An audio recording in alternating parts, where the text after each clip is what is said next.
Here are the Beatles. Here are the Beatles. 66 and 67, I remember very clearly as being extraordinary, revolutionary kind of times in social life apart from music. We're now a big band that when we went woo and shook our heads, everyone went mad. They got tired of the fact that they were this sort of, they were a band with screaming girls, and they'd become the biggest successful touring band in the world. They were the first band to play stadiums. And their ideas now were beginning to become much more potent in the studio. And they would start telling me what they wanted, and they would start pressing me for more ideas and more ways of translating those ideas into reality. Revolver came at a time where they had a break because they were meant to be doing a film, and it got cancelled. So they actually had a holiday for the first time in their careers. And they came back, and Paul says to me, they came back as 4 individuals. And those 4 individuals have very different approaches. Do any of you have plans to record on your own? English voice. We do at home. We might. In fact, we have done, I think. Well, Eleanor Rigby was Paul on his own. And we were just drinking tea. My memory has me visiting Bristol, where Jane Asher was playing at the Old Vic. I was wandering round, waiting for the play to finish, and saw a shop sign that read, Rigby. When I was in Liverpool, there was a little block which was for pensioners, old age pensioners. I used to go round to this old lady's. I got to know her. I spent hours just chatting to her. I think that's where it came from, the idea of being a lonely old lady. And then I just started to imagine her life, wearing a face that she keeps in a jar by the door. Eleanor Rigby's Paul's baby, and I help with the education of the child. And we worked in a room together on it somewhere.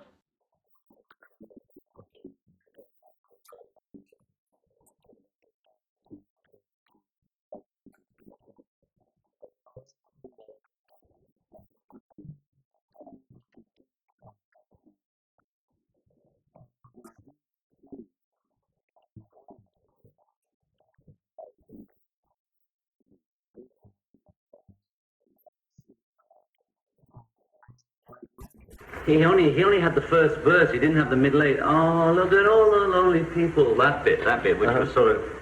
And they settled on that. He and George Harrison were settling on that as I left the room. And I turned around and said, "That's it."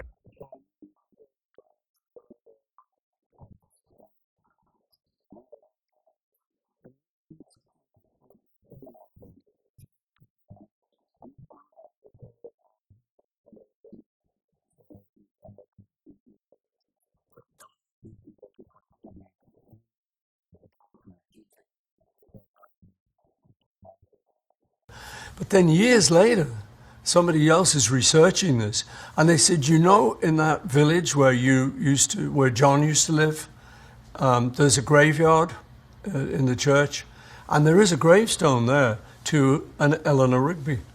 So I said, did I subconsciously know that name? Why would I go around searching for it? I don't know. I think it's maybe a coincidence, but there is a gravestone in Liverpool in a place called Woolton where me and John met. Both Paul and my dad had realised that Bernard Herrmann, who wrote Psycho, that was going to be the template for Eleanor, which is very sharp, strident strings. George Martin had introduced me to the string quartet idea through Yesterday. I'd resisted the idea at first, but when it worked, I fell in love with it. So I ended up writing Eleanor Rigby with a string component in mind. Yeah, that was the thing, because, yesterday there'd just been the one guitar. Yeah. So we decided we'd kind of try and go a little bit further. Yeah. I think Eleanor Rigby will be another Yesterday. I don't know. I don't think the only thing that's similar to Yesterday is the fact that there's violins and string instruments on it. Apart from that, I think it's nothing to do with it, Completely different kind of tune. I think it's better in a way. The LSD trip is a pilgrimage far out beyond your normal mind into that risky and revelatory territory which has been explored for thousands of years. I suppose the first feeling I really had that was strong, spiritual feeling, was after taking LSD. Somebody, John Lennon and I were having dinner with somebody who was a dentist, and he dropped LSD in our coffee, and we took it, and ever since then it's all changed. And we were in the garden, had it. It was only the second one. We still didn't know anything about do it in a nice place and cool it and all that. We just took it, you know. And then we suddenly saw the reporter, and we think, how do we act normally? Because we imagined we were acting extraordinary, which we weren't. He thought, surely somebody can see, you know. And we were terrified waiting for him to go, and he wondered why he couldn't come over. And Neil, who had never had it either, taken it, and he still had to play road manager. We said, go and get rid of Don Short, and he didn't know what to do. He just sort of sat with it. On that, you know, what happens is it sort of makes a lot of blood go up into the brain, and you start using more of the brain through the chemical. You use more brain than you normally have used, and somehow the senses get heightened for a moment. And Peter Fonda came, and that was another thing. And he kept on saying, I know what it's like to be dead. And we said, what? And he kept saying it, you know, shut up, we don't care. You know, we don't want to know. And he kept going on about it. And that's how I wrote She Said, She Said.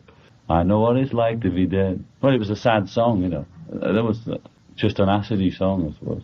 And when I was a little boy, a lot of, you know, early childhood was coming out anyway. Somebody put something in my coffee. Right. So it changed your consciousness. So it changed me a lot, yeah. Do you believe that you represent a different type of morality or a new type of morality than, say, a group like the Rolling Stones or the protest groups? Are they a protest group? Since when? No, or the protest group. Or a protest. Ah. No, we don't represent anything like that. I think the structure of it, I like it. It always reminds me in structure of a great Cole Porter song, Cheek to Cheek, which Fred Astaire sang. Here, first verse. Second verse, there, third verse, everywhere. And leading me back to here. You know, that was what attracted me. And then I think that wouldn't have been enough to make it my favourite song, but I think it's got a nice melody. Here, There and Everywhere. Whole song completely, I believe, and one of my favourite songs. So Here, There and Everywhere, one of my big favourites. And that's a question you get asked a lot, you know, what's your favourite song? So, but that one, when I'm pushed, I will pull that one out of the bag. And it is definitely amongst my favourites.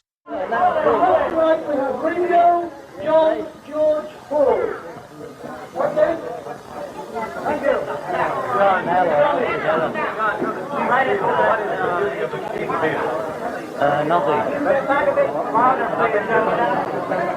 Nothing that they don't do. I'll just tag. We were having fun trying out different instruments in the arrangements. And here we have the brass section.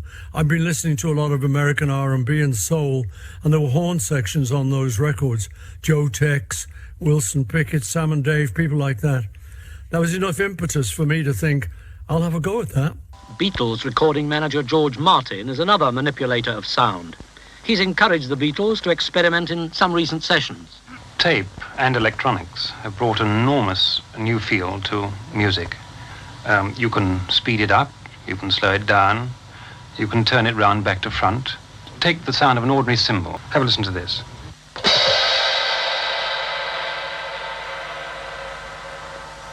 Now, have you heard it backwards?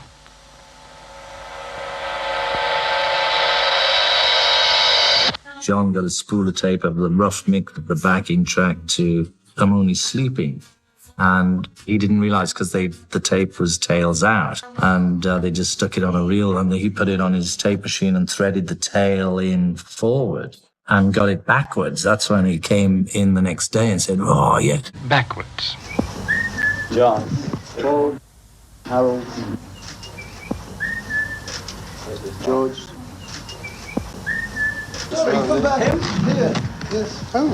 It's amazing security, you know, I've never seen so many people guarding us. And so we don't want you to be hurt or anything, no. So we're trying our best. But we don't want the security to hurt the fans, you know. Don't get too rough with them. So when did George Harrison sort of break through as an identity on 1966. About the Revolver album, the Indian sounds that you're getting on it. Yeah, who is mainly responsible for this side of the Indian sounds? Indian sounds. George. Yeah, George has been stuck. Definitely, mainly George, because we started off, you know, just hearing Indian music and sort of listening to things, and we liked the drone idea because we'd done a bit of that kind of thing in songs before, you know. George came in with "Love You Too," it's an Indian song. The first person who ever impressed me in my life was Ravi Shankar. He taught me so much without actually saying a word. It's by example. But George got very interested in it and went to a couple of Ravi Shankar concerts, and then he sort of met Ravi and sort of was knocked out by him and thought, like, just as a person, he's an incredible fella, you know, he's one of the greatest. And he thought, he didn't know that George was serious about it. And so when he found out George was serious, he was knocked out too. So the two of them are having a great time. And, you know, that's how we've got Indian sounds on at the moment. I believe in your latest LP, you're the chap who's using the new instrument, the sitar, is this right? Well, I'm using the sitar, but it's not a new instrument. It's over 800 years old. Yeah, it's great. You know, it's just a thing I've got interested in over the last year or so. Just got very interested in Indian music generally, and I'm just trying to learn it now. And the more I learn, the more I'll try and use it in our music as well. Because the thing is, anyway, it's nice to sort of start bridging the two kinds of music, you know, because we just started off in a very simple way. And then this album's got a bit better. I mean, it's a little bit more like Indian music. And it helps people to understand it too, because it's very hard at first to understand, yeah. But once you get into it, it's the greatest. The quote which John Lennon made to a London columnist more than 3 months ago has been quoted and represented entirely out of context. Well, I just didn't mean what everybody thinks I meant, you know. I'm not anti-Christ or anti-religion. I wasn't knocking it or putting it down, I was just saying it. He did not mean to boast about the Beatles' fame. I'm still sorry I opened my mouth. He meant to point out that the Beatles' effect appeared to be, to him, a more immediate one upon certainly the younger generation. They used the word Beatles as a remote thing, not as what I think, as Beatles as though those other Beatles, like other people say it. I just said they are having more influence on kids and things than anything else.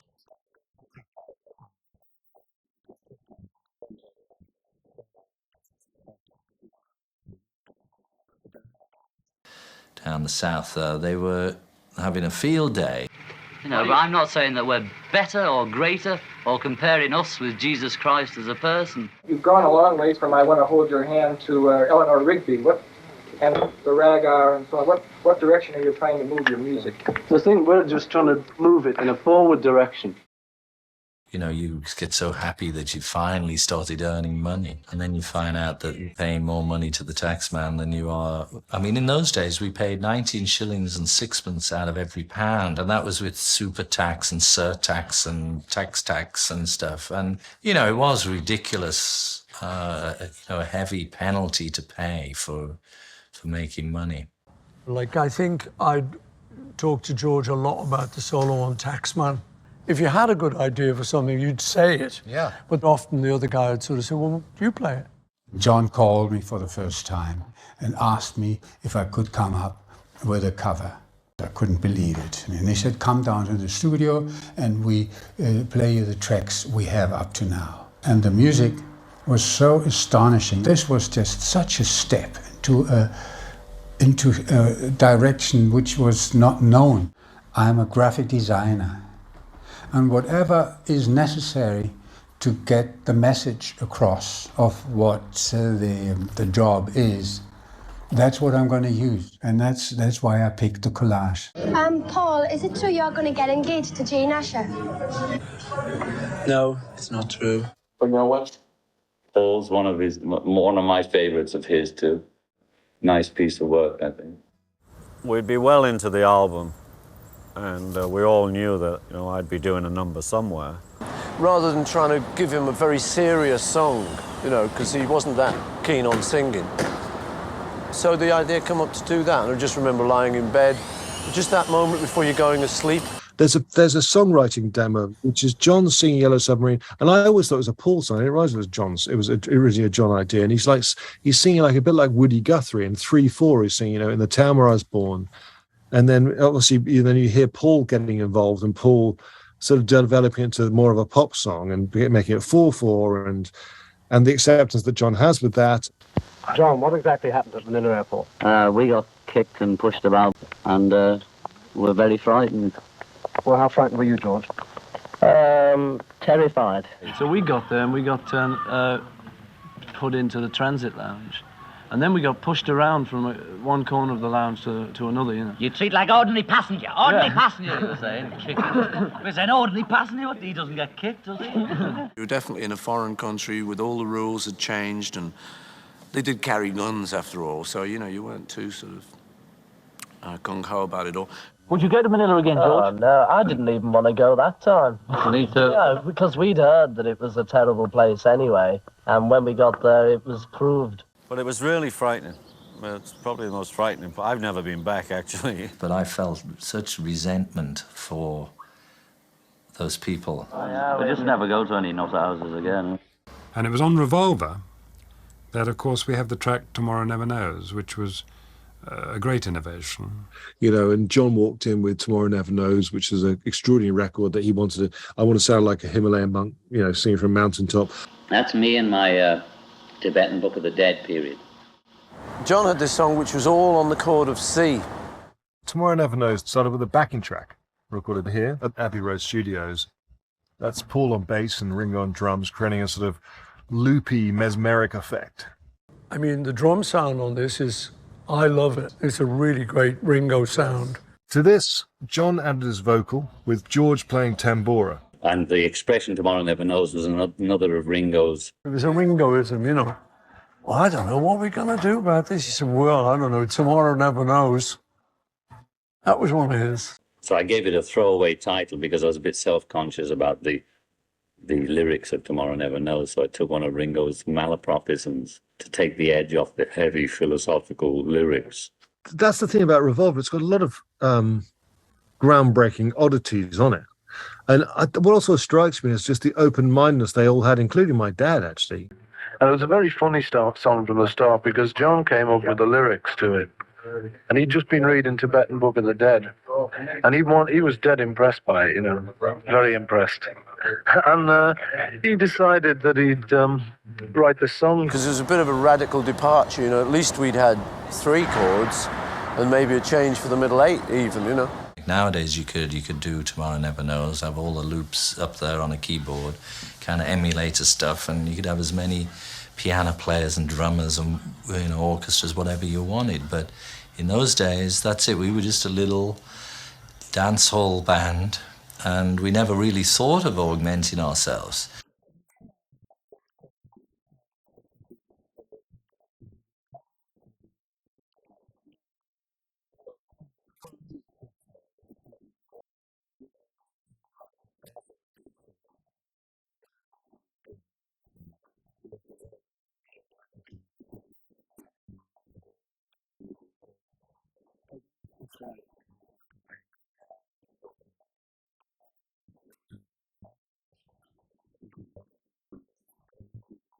You're saying like we were getting worse and worse as a band while all those people were screaming. It was lovely that they liked us, but we couldn't hear to play. So the only place we could develop was in the studio where we could hear ourselves. Also, we were losing interest to play on stage. And I think the most important thing was the safety aspect, because soon after that it became terrorism, and there was always something that we pulled into town. There was always some big thing going on, and we'd come in the middle with this mania, and it'd just be like chaos. So it was just becoming too difficult, on the nervous system. That's what I felt. When we'd all decided it, we said, well, what are we going to do? Like, announce it? The Beatles have given up to him. We said, no, just don't say anything. Touring was a drag. And it was, of course, there were great moments, and there's many, whenever we talk about it, it's all laughs. But it was just complete, like, madness from morning till night with not one moment's peace. Living with each other in a room for 4 years on tour. We toured like for 4 years.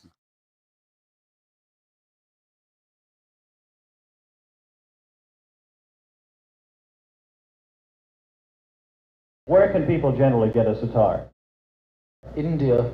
In India.